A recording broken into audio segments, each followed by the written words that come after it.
Bill Brooks is here with a beautiful song written by three of the best women songwriters in New Thought: Jan Garrett, Megan McDonough, and Karen Drucker.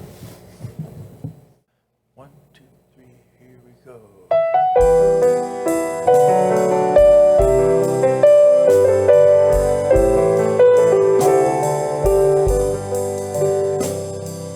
All shall be well, all shall be well, all manner of things shall be well. All shall be well, all shall be well, all manner of things shall be well. I am walking through the green pastures, and I know that I'm not alone. The song of the meadowlark sings to my soul, tenderly calling me home. All shall be well, all shall be well, all manner of things shall be well, and all shall be well, all shall be well, all manner of things shall be well. I am walking beside the still waters, as fresh as the breeze at dawn. The voice of my ancestors whispering, giving me the strength to carry on.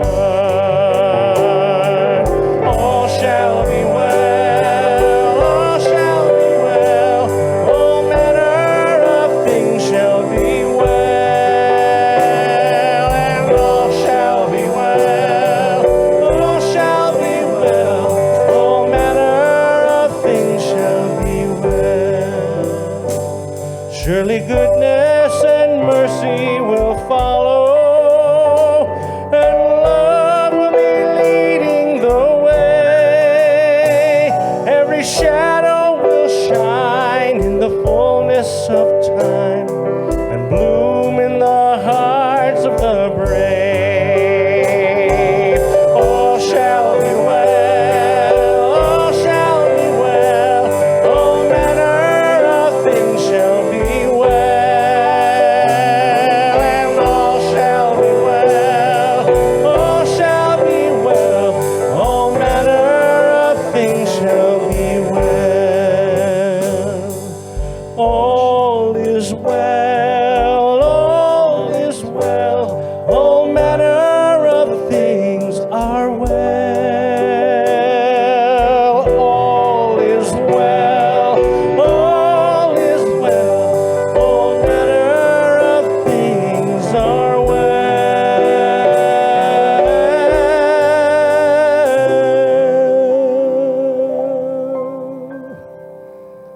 All manner of things are well.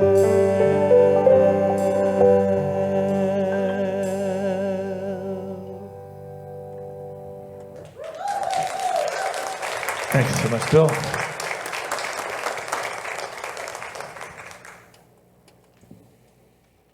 Thank you to our music team, to Bill and Todd and Kent and Brian. Yes. And to our AVLM team, which makes it sound so well. And you may notice, if you look back there, that there's more than just John back there now. So thank you, Michael, and welcome, and thank you. And I'm going to, forgive me if I pronounce it wrong, Abena. I hope I got it right. We are so glad you are here, and so glad that we have so many people that work together to bring an orderly unfoldment to our service. It takes a village, literally. So thank you to all the village people out there. Today we are moving into a new month where we will be exploring the power of order. That's one of our 12 powers. And by the way, we'll be talking a little bit about our 12 powers at our Silent Unity prayer service. And if you've never been to one, Please plan on being here Thursday night at 7 o'clock. We'll be introducing all of our various religious symbols that we have on our altar. More and more are showing up. It's a miracle how that happens. So we'll be telling you more about those. And it's a little different from some of the other Unity churches' Silent Unity prayer services. So I invite you to plan on being here. And of course, one of the powers we will mention is the power of the month, which is order. Now, for those of you who may go, what is this powers you're talking about? Charles Fillmore, our co-founder, along with his wife Myrtle, identified 12 powers or attributes or gifts that we have, that we use to create our lives, our experience, our world. And he, just to make it easy to remember them, to come into a fuller understanding, he assigned them a color. He assigned a disciple to represent them. Now, he did this back in the 1920s, in the early part of the last century. And of course, we know things have evolved and changed because that is how the universe works, right? You sound kind of hesitant. Trust me, that's how it works. Okay. The disciple that Charles assigned to represent our power of order was James, the son of Alphaeus. James was all about keeping things in order. But, as you know, we are in a new age, a new time, where we've risen in our consciousness. And one of the things that we have come to realize is that we have been a very masculine, patriarchal society for thousands of years. And it's time to bring back that divine feminine energy. And so we have this year been assigning, I guess I can say that, assigning female figures from the Bible to represent our 12 powers. Now, you want to know who represents order? Wait. Oh, it's up there. I was going to surprise you. Yes, Martha. I've got to tell Glenda not to do that. It is Martha of Martha and Mary. We'll be talking a little bit more about her in a few minutes. But let's get an understanding on what this power of order is first. Charles Fillmore said, order is the first law of the universe. And if you look at the universe, at the planets, at the way they're arranged, there is an order to it. It is the architecture of the universe. Everything works in a spiral. Our solar system, our galaxy, the universe itself. We see it in fractals. As nature constructs patterns that repeat on a smaller and smaller and smaller and smaller level, we see it in the chambered nautilus, in flowers, in the galaxies, in hurricanes, even in centipedes. Yuck.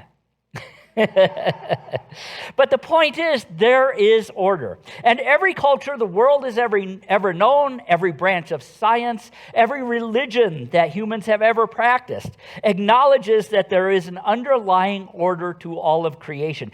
Even scientists who study chaos theory recognize that behind the chaos, there is an order. And if we're wise, we look for that. And we see it in our own lives. And more importantly, we learn to cooperate with it. We learn to be in that orderly unfolding. When we don't is when we experience chaos and trouble and challenges. But if we cooperate with it, we understand that order is a reflection of the creative process in us. And yet we may look around. I'm sure somebody out here must be thinking this right now. Well, if everything is in divine order, Gordon, how do you explain natural disasters or accidents or persecution or bigotry or prejudice or all these things that we see that do appear and certainly feel to be out of order? Well, all too often, the easy answer, do you have a question? You can ask it. Oh, that is one of the things we say. Very good. Good job. It's God's will. But God's will is order. And yet sometimes in our experience, it doesn't show up as order. We'll talk about that. Another thing we say in Unity, well, it's all in divine order. And I think we overuse that sometimes. Oh, it's just divine order. but it doesn't feel like it. Certainly if you have a car accident, does it feel like it's in divine order? Especially if it's not your fault. God wanted that to happen? These are superstitions. But they're our attempt to understand how the universe is evolving and unfolding and how we cope with it when it seems to be out of order. We know it's not God punishing us, that God isn't mad at us, that God does not demand suffering as a test. God is about growth and unfoldment and love and protection and safety. So how do we then get into this understanding of what order is? And how can we see it even when things do not appear orderly or feel orderly? Well, the first step we have to understand is that there is no way a deity or a God or any whatever explanation you have for how the universe was created, there is no way it can create without using order. God is order. Charles Fillmore wrote, "The organizing principle revealed in the pattern and sequence inherent in all life and all creation is the power of order. And order is not the correction of some unhappy circumstance. It is an integrated arrangement of energy in a pattern or a sequence.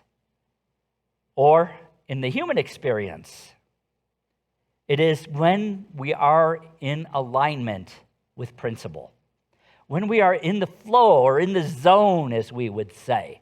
And there may be chaos and disorder all around us, but when we're in that zone and participating and cooperating with God energy, we move beyond that.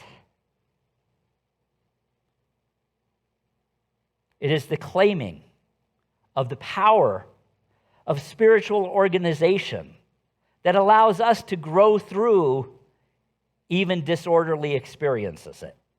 You know that expression, all things work together for good for those who what? All things work together for good for those who believe. Believe. But what do we believe? We believe that we are children of God. We believe that we are in the harmonic flow of God energy. And even if the experience, the event that comes to us is not in order, order can evolve out of it. Some of you know I served in Joplin shortly after they had that huge tornado that wiped out a good chunk of the city. That certainly was not, apparently, an orderly experience. Nor was it certainly was not a good experience, but because there were enough people who believed in God's order, they were able to bring order out of that and move to a higher expression. We see that happening all of the time around us and sometimes to us. So how do we do that? What is this participation or cooperation? Well, it's not following a set of rules of behavior or a belief about some anthropomorphic being. It is claiming the power of organization for ourselves. It is God's gift. It is in us, and we claim it, accept it, and use it. Gifts are no good if they're never unwrapped. We have to use it. So how do we use it? Well, we live our unique truth. We be who we came here to be because we are all evolving all of the time. Each one of us in a different way, on a different path, and as a different expression of God. And yet at the same time, each of us as our own unique selves. Martha is a great example of this. If you're familiar with the story, you know that she's gotten kind of a bad rap through the years. In the story of Martha, she's related to Mary, who presumably, from all evidence, appears that Mary was her younger sister. And she was either married to or the older sister of Simon the leper. Remember the leper that Jesus healed? Uh-huh. Yeah? Okay. You all can say yes and no. It's okay. So in the story, they lived together in Martha's house. And it is commonly thought that Martha has been rebuked by Jesus, and nothing could be further from the truth. Martha was a homeowner. That's important. Martha was the homeowner, which means she was a woman probably of education, of power, and of authority. In those days, to be a homeowner, that was part of it. So let me read to you the story about the incident when Jesus and his disciples came to their house. It's found in Luke 10. As Jesus and his disciples were on their way, they came to a village where a woman named Martha opened her home to him. She had a sister called Mary who sat at the Lord's feet, listening to what he said. But Martha was distracted by all the preparations that had to be made. And she came to him and asked, "Lord, don't you care that my sister is just sitting there and left me to do all of the work by myself? Tell her to help me." Jesus answers and said, "Martha, you are worried and upset about many things, but few things are needed, or indeed only one. Mary has chosen what is better, and it will not be taken away from her." Now that's the story that has come down to us from the King James translation to Middle English down to today. But if we go back to the original Greek, which was centuries older than the King James, and therefore, because it was more contemporary to the actual event itself, get a slightly different story. It sounds a little different. This is from the Greek versions of it. Jesus and his disciples entered a village, and a woman named Martha invited them into her home. She had a sister called Miriam, who also sits at the feet of Yeshua and hears his words. I want you to notice, also sits and hears. We'll talk about that more in a minute, going back to the story. Martha has been much encumbered about the ministry, and says, "Adonai, are you not concerned that my sister leaves me to minister to the people alone? Please tell her that she must help me." And Yeshua answered her, saying, "Martha, you are anxious and troubled about much, and all of that is needful. But here's one thing that is needful above all else, and that is Miriam selects the good part for her, and it must not be removed from her." So let's look at this. Let's look at this in the original version before it was changed. Martha invites Jesus into her home. So it's obvious that she's familiar with Jesus. Most biblical scholars agree that Martha was probably a relation to Jesus, a cousin. She owns the home, meaning she is a woman in the community of importance and power. And Miriam also sits and listens, implying that they both did. They both did. And in the Eastern idioms of the day, sitting at one's feet doesn't mean she was sitting on the floor going, "Oh, Jesus." Oh, that's not what it meant. To sit at one's feet meant to be a student of. To be a student of. Or a follower of. More than that, the student is expected to carry on and take out of the home, out of that moment, take that teaching out and put it into practice in the world. She was a disciple. And if we look at this story in the original version, she was not serving food and drink to the disciples as is implied in the Western version. She is in fact concerned about the operation of the ministry in her community. She probably was, along with Simon, they were in charge of the local spiritual congregation. You know, most people think that a minister only works on Sunday morning. Oh, if only. There's a lot of work that goes on behind the scenes during the week. And there was in those days as well. There was teaching, healing, serving the poor, doing all of the things that they were taught to do by Jesus in their community to carry on the work. That was Martha's role. She was responsible for all of that behind the scenes work. And there's a lot of day-to-day kind of regular routine work you have to do. You got to make sure the lights work and the service is prepared and classes are set up and ready to go and events and equipment is ordered, and I mean, you could go on and on and on. And Martha was in charge of all of that. So, and there are times where some ministers feel overworked and overwhelmed, especially if they see their helpers kind of sitting, not really doing their work, which Martha seemed to be saying, Miriam, she's good, but she's kind of slacking here, Lord. Tell her to give me some more help. Don't read anything into this. We got a great team. I am so blessed here. But Martha had her struggles. And so Jesus tells her, says, Martha, it is good that you are getting all of this stuff done, that you keep this ministry going. He was recognizing and honoring her role. And he said, and at the same time, Martha, take time out to be spiritually fed. It's about what? Yes, God. It's about balance. It's about balance. We have times when we have to be doing our busy work, don't we? All of us. But we also need to remember to take time and make time to get centered, to get grounded, to feed our souls.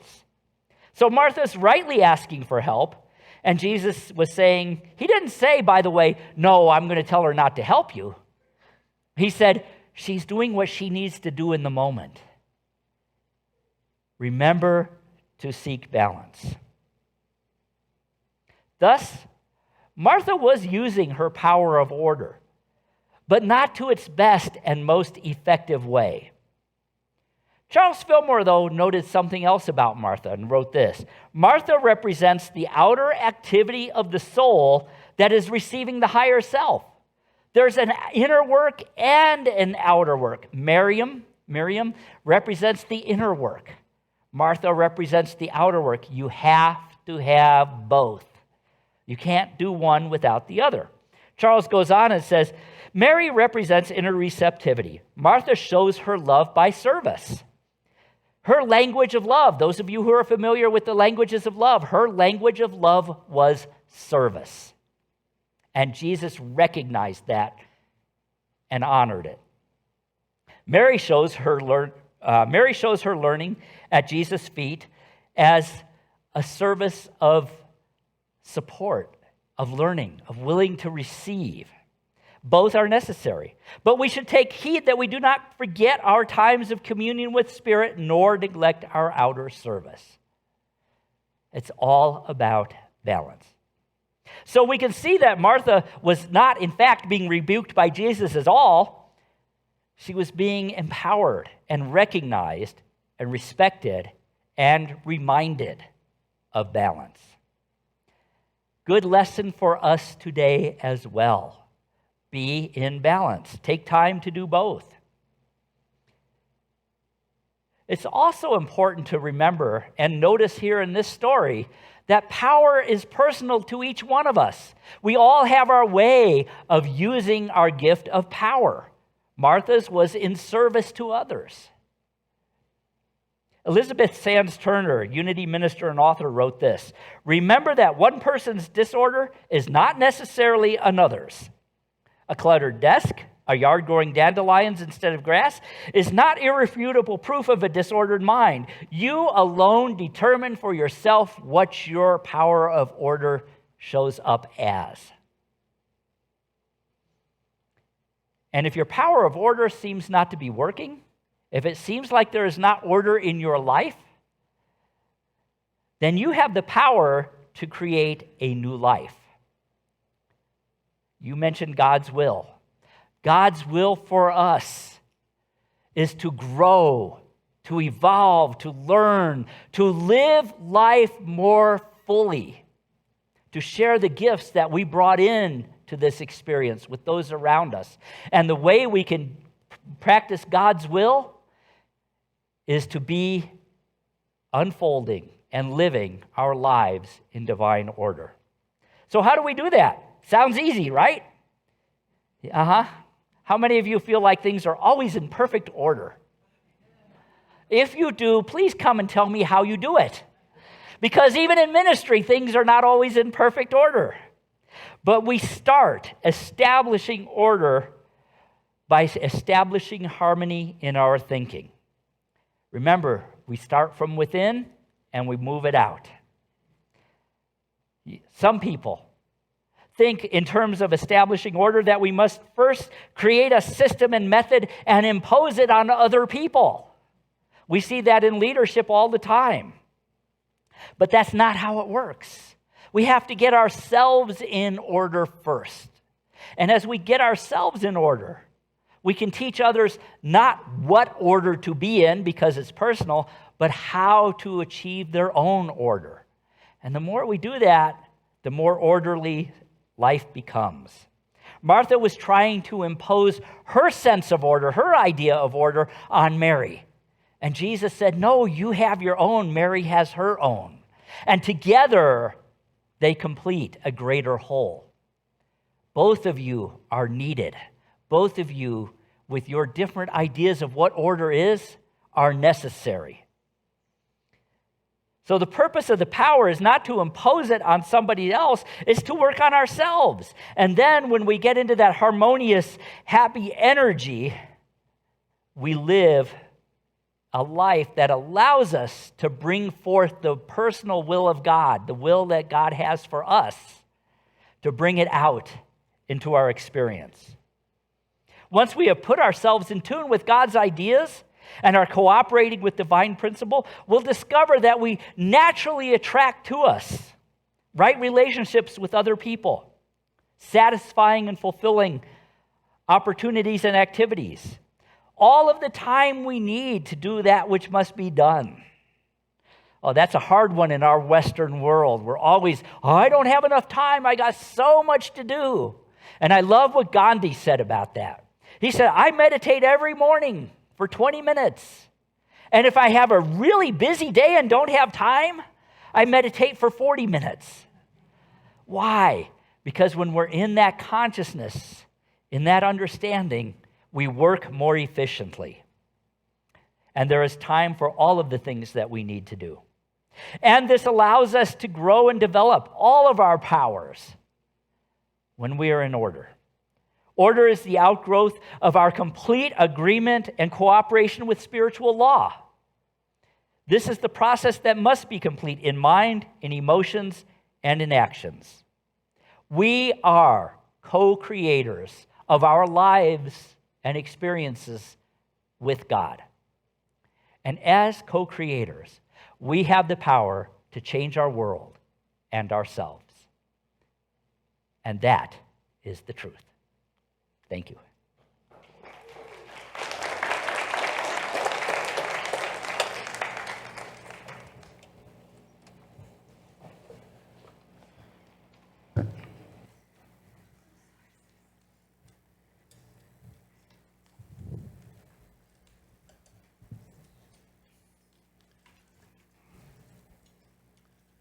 Bill has another song for us.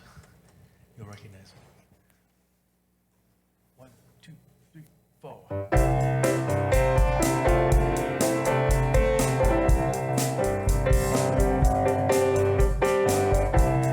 I can see clearly now the rain is gone.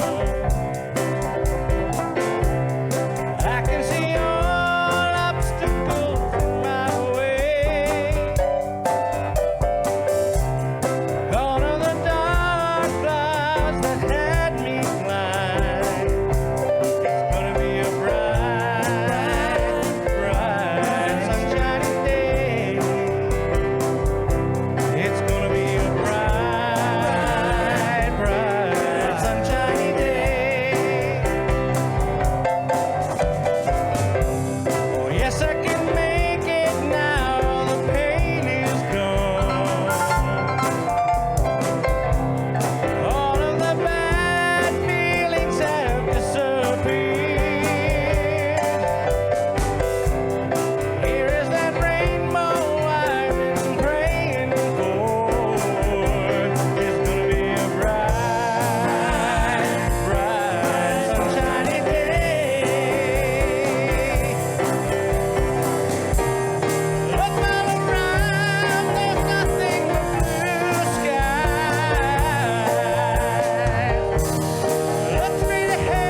I think they liked it, Bill.